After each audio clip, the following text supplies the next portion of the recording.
EVM का निर्माण किया उन लोगों ने, उन देशों ने ईवीएम अरे भाई साहब चुनाव प्रक्रिया से अलग कर दिया।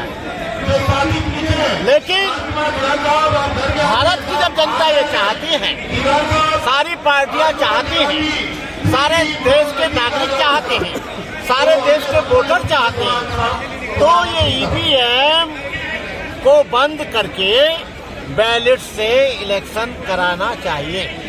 लेकिन ये कोई ईवीएम में गड़बड़ ऐसे नहीं हो रही है। ईवीएम में जो गड़बड़ हो रही है, जो अडानी और अंबानी के सॉफ्टवेयर के जो लोग हैं, जो सॉफ्टवेयर का काम करते हैं, जो आईटी सेक्टर के लोग हैं, वो उसमें चिप लगाकर पहले से ही ये चुनाव, अरे गजेंद्र भाई माइक दे दो यार, इलेक्शन कर लेंगे आयोग के, इलेक्शन कमीशन के माध्यम से उसमें बदलाव करते हैं। यदि तुम इतने सच्चे आदमी हो, यदि पूरा देश आपको मानता है और आपको दो बार सत्ता सौंपी है, तो तीसरी बार भी बैलेट से भी आपको सौंप देगी। आपको प्रॉब्लम क्या है?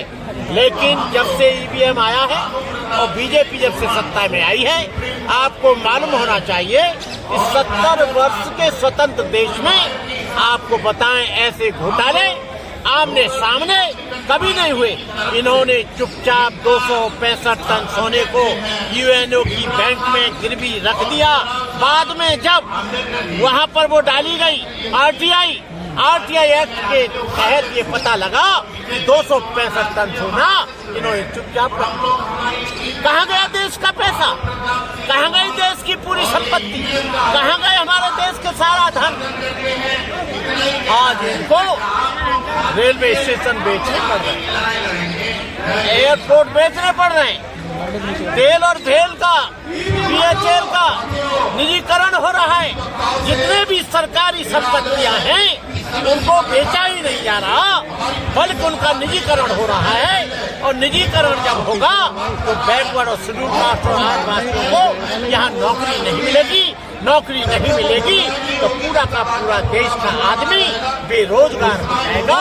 बेरोजगार हो जाएगा तो भूखमरी के कगार पर पहुंच जाएगा, और भूखमरी के कगार पर पहुंच गया।